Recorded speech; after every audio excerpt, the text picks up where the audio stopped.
இன்னைக்கு நம்ம கேட்க போறது சங்ககால காதலர்களான ஆட்டனத்தி ஆதிமந்தியுடைய காதல் கதை தான். ரொம்ப காலத்துக்கு முன்னாடி சோழ நாட்டை கரிகால் பெருவளத்தான் ஆட்சி செஞ்சுட்டு வந்தாரு. அவருக்கு ஒரு மகள் இருந்தாங்க. அவங்களுடைய பெயர் ஆதிமந்தி. ஆதிமந்தி ரொம்ப அழகாவும் கலை கல்வின்னு எல்லாத்துலயும் சிறந்து விளங்குனாங்க. இப்படி எல்லாத்துலயும் சிறந்து விளங்குன ஆதிமந்திக்கு நடனம் கத்துக்கணும் அப்படின்ற ஆசை வருது. அப்படி ஆதிமந்திக்கு நடனம் கற்றுக் கொடுக்கும் ஆசிரியர் தான் ஆட்டனத்தி. இந்த ஆட்டனத்தி யாருன்னா, சேர நாட்டுல ஆட்சி செஞ்சுட்டு வந்த மன்னர் தான் அத்தி. அவர் அழகிலும் அறிவிலும் வீரத்திலும் மிகச் சிறந்தவரா விளங்கி இருக்காரு. இவரோட திறமையே ஆடல் கலைதான். நாட்டியம்னா சாதாரண நாட்டியம் இல்லைங்க. நாட்டியம் ஆடுறதுல இவரை மிஞ்சிக்க யாருமே இல்லைன்னு சொல்லுவாங்க. ஆடுறது மட்டும் இல்லாம அந்த கலைய சிறந்த முறையில கற்றுத்தரது தான் இவருடைய தனி சிறப்பு. அதனாலேயே இவருடைய பெயர் ஆட்டனத்தின்னு சொல்லுவாங்க.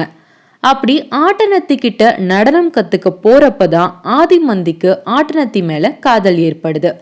இது ஒரு பக்கம் இருக்க, ஆதிமந்திக்கு திருமண வயது வந்த உடனே கரிகால் பெருவளத்தான் நாடு முழுவதும் அவளுக்கான மணமகனை தேட ஆரம்பிக்கிறாரு. ஆனா அவரு காட்டுற யாரையுமே ஆதிமந்திக்கு பிடிக்கல. ரொம்ப நாளா யாரையுமே வேண்டான்னு சொல்லிட்டு இருந்ததுனால ஒரு நாள் இவளுடைய தோழி வந்து இவகிட்ட கேக்குறா, உன்னுடைய மனசுல என்னதான் இருக்கு? உங்க அப்பா கூட்டிட்டு வர யாரையுமே உனக்கு பிடிக்க மாட்டேங்குதேன்னு.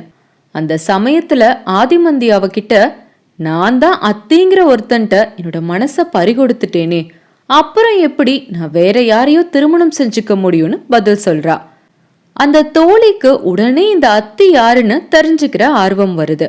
அவளும் ஆதிமந்தி கிட்ட கேட்க, இன்னும் கொஞ்ச நாள்ல நம்ம ஊர்ல நீர் விழா வரும். இந்த அத்திங்கிறவன் நீர் விளையாட்டுல ரொம்பவே சிறந்தவன். நிச்சயமா அந்த நீர் விழாவுக்கு அவனும் வருவான். அப்ப நான் உனக்கு அவனை காட்டுறேன்னு சொல்றா ஆதிமந்தி. ஒரு சில நாட்கள் கடந்து போகுது. ஆதிமந்தி சொன்ன மாதிரி அந்த நீர் விழாவும் வருது.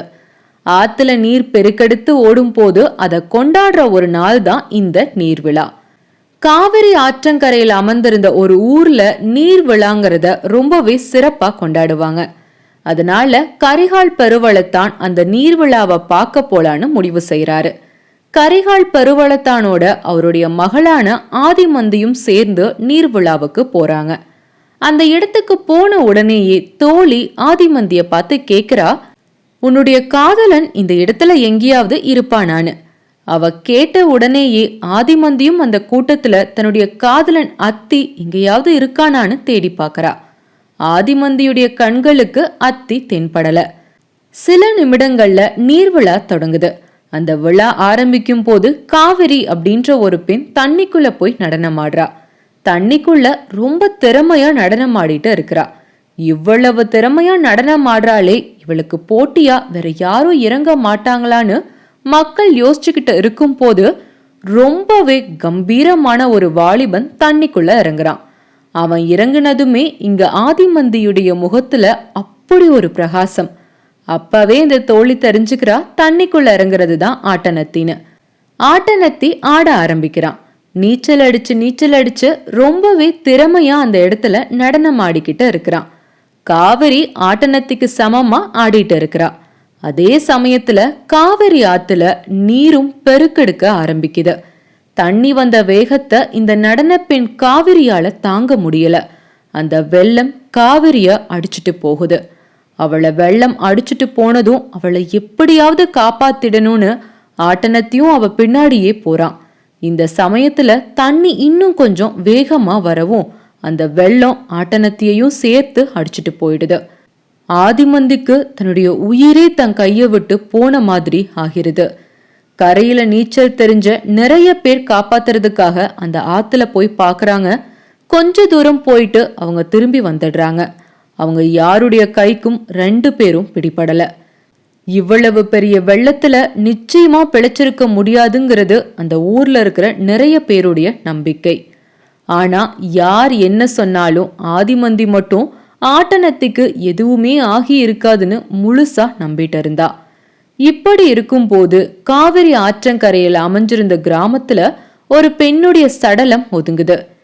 யாருன்னு பார்த்தா அன்னைக்கு வெள்ளத்துல அடிச்சுட்டு போகப்பட்ட காவிரி. அன்னைக்கு வெள்ளத்துல அடிச்சிட்டு போன காவிரி இறந்து போயிட்டான்னு சொன்னா அவ கூட போன அந்த ஆட்டனத்தையும் இறந்துதானே போயிருப்பான்னு அத்தனை பேரும் மறுபடியும் ஒரு முறை சொல்றாங்க. ஆனா ஆதிமந்தி அதையும் நம்புறதுக்கு தயாரா இல்ல. இதுக்கு மேல நான் இந்த ஊர்லயே இருக்க மாட்டேன். என்னோட காதலனான ஆட்டனத்திய அடிச்சிட்டு போன இந்த காவிரி ஆறு எங்கெல்லாம் போகுதோ அங்கெல்லாம் நானும் போய் அவனை தேடி பார்ப்பேன். ஒவ்வொரு கரையிலையும் ஒவ்வொரு நகரத்திலையும் ஏன் கடல் வரைக்கும் போய் அவனை தேடி பார்த்து எப்படியாவது அவனை கொண்டு வருவேன்னு சொல்லிட்டு அந்த ஊர்ல இருந்து கிளம்பி போறா. கொஞ்ச நெஞ்ச நாட்கள் கிடையாது, வருடக்கணக்கா தன்னுடைய காதலனை தேடி அழிஞ்சிட்டு இருந்தா ஆதிமந்தி. இப்படி இருக்கும் போது ஒரு நாள் ஒரு கிராமத்துல வச்சு மருதி அப்படின்ற ஒரு பெண்ணை சந்திக்கிறா. அந்த மருதி கிட்டையும் வழக்கம் போல தன்னுடைய கதை எல்லாத்தையும் சொல்லி, என்னுடைய காதலனை சில காலத்துக்கு முன்னாடி காவிரி ஆத்து வெள்ளம் அடிச்சிட்டு வந்துருச்சு, நீங்க அவரை பார்த்து இருக்கீங்களான்னு கேட்க மருதியுடைய முகம் அதிர்ச்சி அடையுது. இப்போ இந்த மருதி யாருன்னா, ஒரு சில காலத்துக்கு முன்னாடி, அதாவது இந்த ஆட்டனத்தி வெள்ளத்துல அடிச்சிட்டு போகப்பட்டாரு இல்லையா, அந்த காலகட்டத்துல இந்த மருதி காவிரி ஆற்றங்கரைக்கு வந்திருந்தாங்க.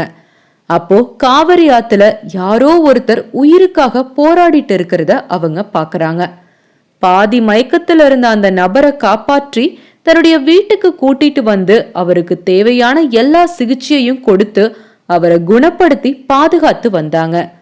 அந்த சமயத்துல அவனுக்கும் அவளுக்கும் காதலும் ஏற்படுது. அந்த வாலிபன் தான் ஆட்டனத்தி.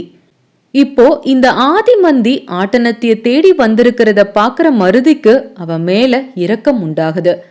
ஒரு பக்கம் தனக்கு ஆட்டனத்தி மேல இருக்கிற காதல், இன்னொரு பக்கம் ஆதிமந்திக்கு ஆட்டனத்தி மேல இருக்கிற காதல். ரெண்டையும் பார்க்கும் போது எது சிறந்தது அப்படின்னு சொல்லி மருதியால முடிவு செய்யவே முடியல. ஆதிமந்தி கிட்ட தான் ஆட்டனத்திய பார்த்ததே இல்லைன்னு மருதி சொல்றதுக்கு கொஞ்ச நேரம் கூட ஆகாது. ஆனா மருதி இந்த இடத்துல கொஞ்சம் யோசிச்சு பார்த்தா. ஊர் உலகம் எல்லாம் ஆட்டனத்தி இறந்து போயிட்டான்னு சொன்ன பின்னாடியும் நம்பிக்கையோட இந்த ஆதிமந்தி தேடி வந்திருக்கா. இந்த காவிரி ஆறு தனக்கு ஆட்டனத்திய திருப்பி கொடுக்கும்னு நம்பி வந்திருக்கா. அவளுடைய நம்பிக்கை தானோ என்னவோ இந்த ஆட்டனத்தை காப்பாற்றப்பட்டு நம்ம கைக்கு வந்து சேர்ந்திருக்கான். அதனால இந்த ஆட்டனத்தை நமக்கு சொந்தமானவன் கிடையாது, இந்த ஆதிமந்திக்கு தான் அவன் சொந்தமானவன்னு சொல்லி ஆட்டனத்திய கூட்டிட்டு வந்து ஆதிமந்தி கையில ஒப்படைக்கிறா மருதி. பல நாட்களா பிரிஞ்சிருந்த காதலர்களான ஆட்டனத்தியும் ஆதிமந்தியும் ஒன்னு சேர்றாங்க. ஆனா அதே நேரத்துல ஆட்டனத்தி மீது தான் கொண்ட காதல் உண்மை அப்படிங்கிறதுனாலையும் அவனை தவிர வேற யாரையும் திருமணம் செஞ்சு கொள்ள தனக்கு விருப்பம் கிடையாது அப்படின்றதுனாலையும் மருதி எந்த காவிரி ஆற்றில இருந்து ஆட்டனத்திய வீட்டுக்கு திருப்பி கூட்டிட்டு வந்தாலோ அதே காவிரி ஆற்றில விழுந்து தன் உயிரை தியாகம் செய்றா. என்னதான் இந்த கதை ஆதிமந்தியுடைய காதல்ல ஆரம்பிச்சாலும் ஆட்டனத்தி பற்றிய தேடல்ல பயணிச்சாலும் இறுதியா இந்த மருதியுடைய கதாபாத்திரம் தான் எல்லோருடைய மனதையும் கவர்ந்திருக்கு.